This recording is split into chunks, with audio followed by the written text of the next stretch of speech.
Chiffres, la croissance africaine reste positive, mais elle marque le pas, plus 1,7% en 2016 pour le continent. L'Afrique qui décolle, mais qui bute parfois sur une mondialisation aux effets pervers. À l'image de cet animal, regardez, une vache, une simple vache laitière du Sénégal, elle incarne le paradoxe d'un pays qui pourrait être autosuffisant, mais qui reste dépendant d'une production européenne importée à prix cassé. Enquête, Marc de Chalvron, Antoine Hussert, Sylvain Barral. De vastes étendues pour faire courir des troupeaux de vaches à foison. Un peuple d'éleveurs sénégalais au nombre de 200 000 et un goût prononcé pour le lait. Et pourtant, à Dakar, la capitale du pays, on ne le consomme qu'en poudre ou presque, produit à l'étranger. 90% du lait vendu au Sénégal est importé sous forme de poudre. Dans les usines de Vitalait, le plus gros producteur du pays, on ne fonctionne qu'avec ça. Exemple, ces sachets, des doses individuelles de lait en poudre, à dissoudre dans un verre d'eau. Ça, c'est l'un des produits phares, hein. Il est adoré, il a 20 ans, et vous le trouverez un peu partout en Afrique de l'Ouest.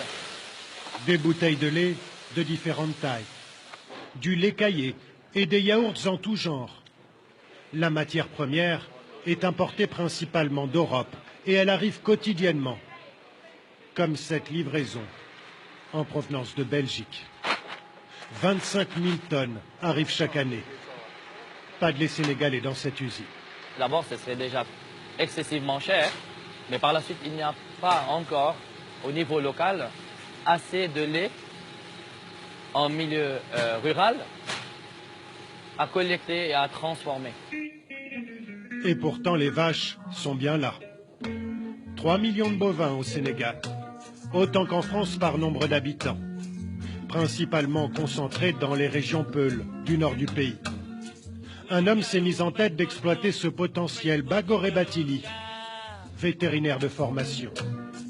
Il y a 10 ans, il est parti à la rencontre de ces éleveurs nomades, plutôt sceptiques au début, pas habitués à produire du lait. Ici, on est à peu près à 20 km de la ville, Richard-Toll. Et le lait, quand on a ici, à qui tu vas le vendre? Les éleveurs qui sont autour, enfin, les gens qui sont autour sont tous des éleveurs, ils ont tous des vaches. Tu ne vas pas le vendre ici. Il faut faire 20 km pour le vendre. C'est pas possible. En charrette, c'est pas possible. Il a donc fallu bâtir toute une filière, en commençant par changer les habitudes, ériger des enclos, acheter du fourrage. Et puis, ouais, ici, c'est vraiment une petite étable, quoi. Salam alaikum. On est encore loin du rendement des vaches normandes, mais en 10 ans, cet éleveur est tout de même passé de 1,5 litre à 64 litres par jour. Je pratique l'élevage moderne maintenant. Je ne veux plus forcément d'un grand troupeau, je préfère avoir des vaches laitières qui produisent beaucoup. 2 fois par jour, le collecteur de la laiterie passe récupérer le produit de la ferme. Avec son tricycle motorisé, il fait la tournée des villages. La laiterie du Berger travaille aujourd'hui avec 800 éleveurs dans un rayon de 30 km autour de la ville de Richard-Toll, là où se trouve l'usine. En 10 années, la laiterie du Berger est devenue le 2e producteur de yaourt au Sénégal. Problème, l'entreprise a beaucoup de mal à être rentable. La mise en place d'une filière coûte extrêmement cher, et ce d'autant plus que la fiscalité sénégalaise ne lui est pas du tout favorable, selon Bagoré Batili. Le paradoxe ultime ici, c'est que pour amener 1 litre de lait de collecte de la brousse de Richard-Toll à l'usine, on aura payé plus de taxes que pour amener 1 litre de lait reconstitué à partir de poudre qui vient de Nouvelle-Zélande ou d'Europe. Les barrières douanières sont faibles et localement, on paye énormément de taxes. D'après les calculs de son entreprise, sur ces 2 produits similaires, Vous pouvez me dire combien ça coûte? l'État sénégalais prélève 3 fois plus d'argent sur celui qui est fabriqué avec du lait local, taxé à 26% contre 8% seulement pour le lait importé.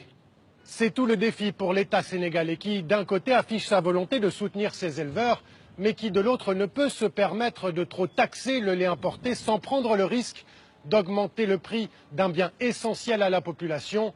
Difficile dans ces conditions de faire émerger une filière locale du lait. En bref, une nouvelle